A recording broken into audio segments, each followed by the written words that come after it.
When emergency first responders were overwhelmed by Los Angeles County's most destructive fire yet, a band of surfers, along with their neighbors and friends, stepped up to defend their home turf in Malibu. Their devotion to home drove them to show up for their community during the fire and for years afterward. And now, a model they call the Community Brigade program could change everything, leading to more lives and more homes saved during the increasing wildfires across not just California, but the world. Join reporter Adriana Cargill from KCRW, NPR's All Things Considered, Crooked Media, and more, as she investigates a wildfire story that is not depressing, but is, in fact, a clear hope for the future. Listen now to Sandcastles, an award-winning podcast about home, how we create it, and why we fight so hard for it.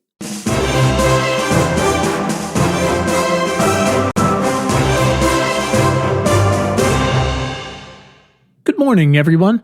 I hope everyone is doing pretty well. You're safe and sound out there. Today brings the 7th in our series of Do Better, Better essays, and a reminder that these are crafted to help you think more clearly about the future today. Just a reminder that these essays you will find complement the audio version of our weekly newsletter that drops on Fridays, read by Brian, and of course our popular groundbreaking conversations with amazingly diverse interdisciplinary human scientists, farmers, CEOs, journalists, doctors, activists, professors, all working across the front lines of the future. We are so grateful to have you tuning in as part of our community and working alongside us on the world's biggest problems and our opportunities. Can't forget those. So 2 quick reminders. You can get these essays and our newsletter and a bunch of other stuff in print right in your inbox at importantnotimportant.com. And you can also send feedback to us at questions@importantnotimportant.com. Feel free to go ahead and record a voice memo on your phone. We love actually hearing from you. Human voices are wonderful to hear these days. And you can send that right in over email, and we might use it in a future episode. Okay. Do Better, Better number 7. Let's measure how exposed you are, shall we? Originally published September 20th, 2020. With everything going the way it is right now, it's easy to feel boxed in. It's easy to doom scroll through the news and feel like everything is falling apart. Even if your state isn't currently on fire or underwater, you're probably still stuck inside your home.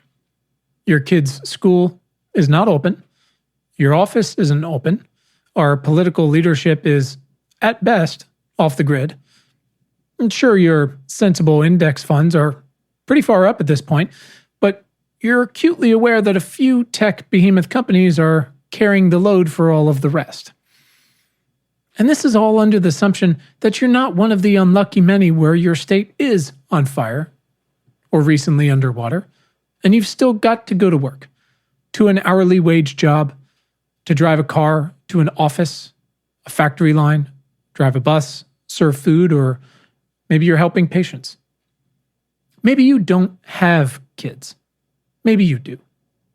And if you do, and you are at a job, your kid's still not at school, and now there's no one home to help them with Seesaw or Schoology or Google Classroom or Clover, and you probably couldn't afford to buy any of the FANG shares anyways, nor would you, because food and rent are your primary concern, not earning expectations. The point is, it's perfectly normal to feel pretty exposed right now to everything. But as always, our goal is to get down to brass tacks. And thus, there are 2 primary questions to consider today, considering everything. Number 1, what exactly are you exposed to? And number 2, what are the adjustment costs of your exposures? And as always, it's helpful as you're evaluating these to apply the questions not only to yourself, but to your family and to your company too. You should be able to actually discover a number of interrelated factors among them. many of which you might not have considered before. So the framework for approaching this evaluation remains the same whether you've got dependents or not, investments or not, employment or not. It's never a bad time to take stock of your current situation. And that's never been more true than right now because, you know. I'd recommend starting discovery with your industry, whether you're a board member or a freelancer, and then working your way down to ground level. Some questions might include, what's changed over the past decade and why? What about over the past year? Who are the industry leaders by revenue, profit, and growth? Are they privately held? Will they remain so? Why or why not? Is R&D growing? Is overhead growing? Is that a good thing? Is it because those companies are investing more in people? Or are they returning more money to shareholders? Is your industry resource limited? Does it have to be? Who then has a resource moat? Anyone? Is your industry geographically limited? Back up. Why? And if so, how does something like the climate crisis affect either that resource or your geography, if at all? Are you sure about that? Will a clean jobs guarantee change anything of the above? Why not? Timely questions include whether a future where remote work is universally accepted and appreciated is something your industry and company is prepared to incorporate, if not a strength on which to make your workplace more attractive. What was your industry's last major innovation? What led to that shift? Abundance? Scarcity? Consolidation? Moore's Law?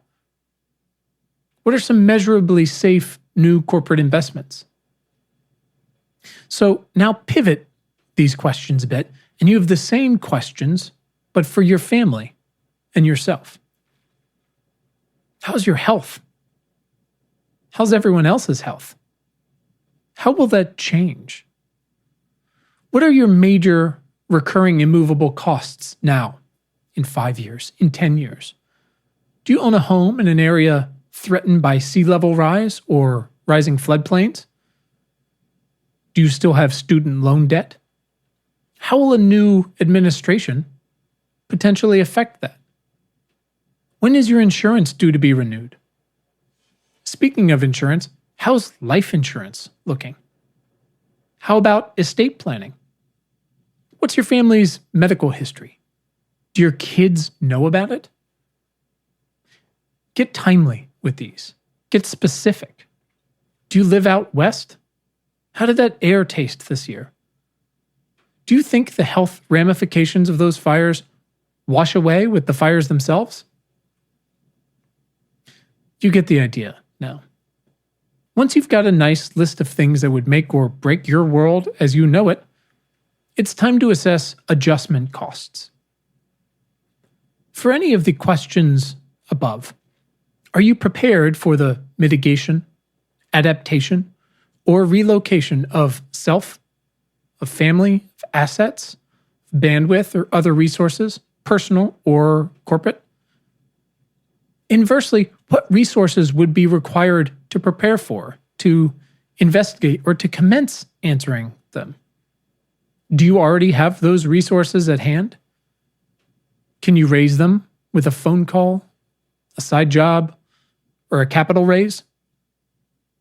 Should you get more education? From where? Should you move? Should your parents move? Should you merge with another company to cover more ground? How can you invest more in younger, more diverse workers? Should you join your school's PTA? What specifically do you have to offer there? Accounting skills? Fundraising? Artistic? You a psychologist who can help students recover after this year? Our world is more connected than ever before. And I highly recommend tools like mind maps to fully consider the nexus of you.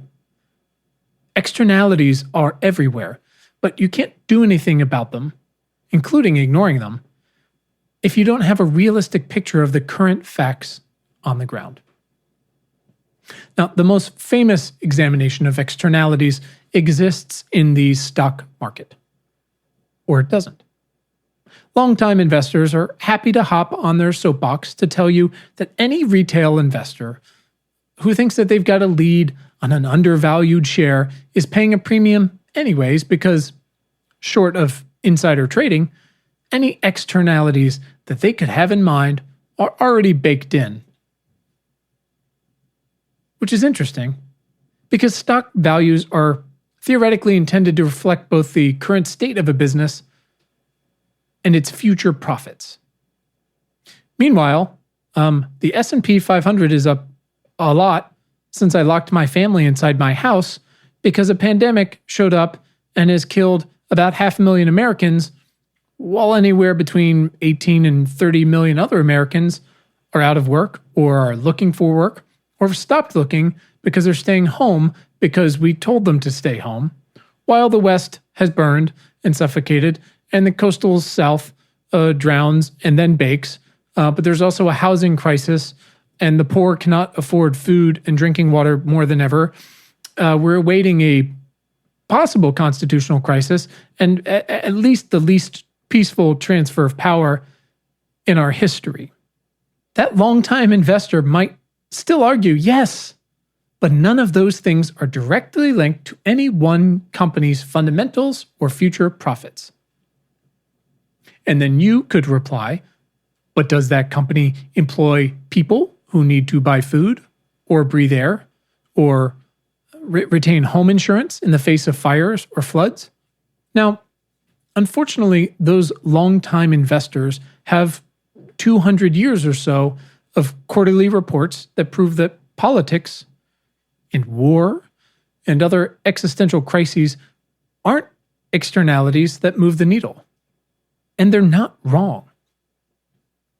But I firmly believe that the past will increasingly fail to predict the future, more than ever before. All we have are the facts on the ground and what we can extrapolate to near-term implications. And nobody knows your situation better than you. Right? The broader facts on the ground are both exciting and devastating.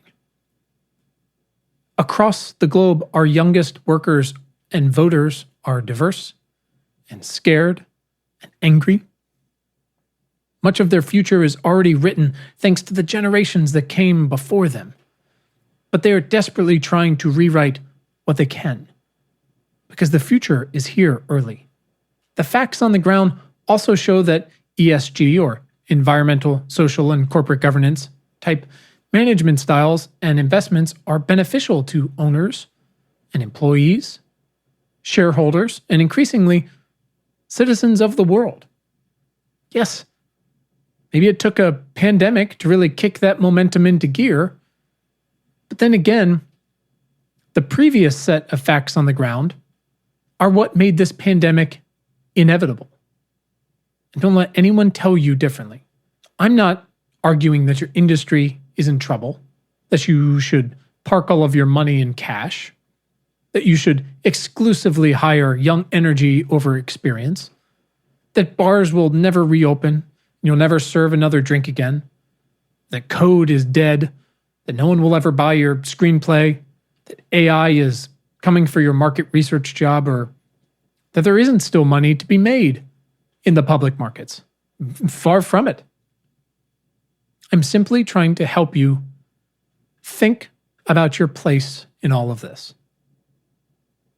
I'm arguing, at least in that last example, that ESG type investing is the tip of the iceberg.